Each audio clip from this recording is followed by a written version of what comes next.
tout en bas, au ras du sol, côtoyant les rigoles et le caniveau, le peuple, autrement dit les masses laborieuses qui sont nous, avec leur lot d'emmerdes quotidiens et qui croient encore à l'illusion de la démocratie et à la mascarade de l'élection. Au-dessus, les gouvernements qui possèdent le monopole du pouvoir, qui l'utilisent pour nous taxer, nous contrôler comme du bétail.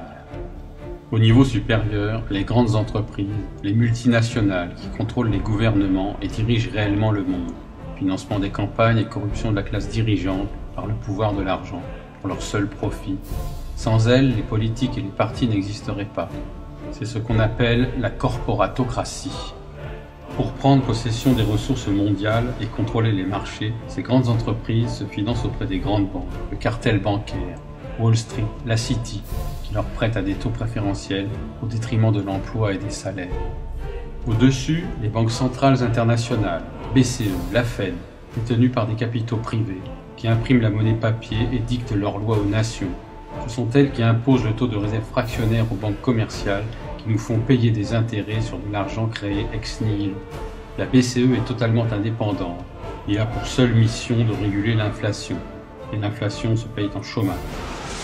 Au-dessus encore, à un niveau international, les banques centrales utilisent le FMI et la Banque mondiale pour créer plus d'argent et exploiter les ressources des pays auxquels elles prêtent, les conduisant à la faillite et à l'anéantissement, au nom de l'équilibre monétaire international. Sous prétexte de les sauver, elles imposent leurs lois, les lois du marché, pour le profit d'une petite élite sans scrupules, au détriment des peuples qu'elles saignent à blanc, avec le soutien des politiques et des médias subordonnés. À l'avant-dernier niveau, la Banque centrale des banques centrales, la BRI, la Banque des règlements internationaux, créée par les Rothschild, qui contrôle toutes les banques centrales internationales. Au dernier niveau, tout en haut, juste sous l'œil qui domine le monde, une petite élite oligarchique réduite aux seules familles des Rothschild, cartel bancaire, et des Rockefeller, complexe militaro-industriel, assises sur leur bon gros tas d'or et qui regardent sombrer les peuples dans une extrême pauvreté en se tapotant le bas du ventre avec la satisfaction du devoir accompli. Ils poussent des cris de félicité et de suffisance en tirant sur leurs bretelles. Pof, pof, bruit de la fumée du cigare au prix incalculable qui s'échappe de la bouche de ces hyènes insatiables des ténèbres.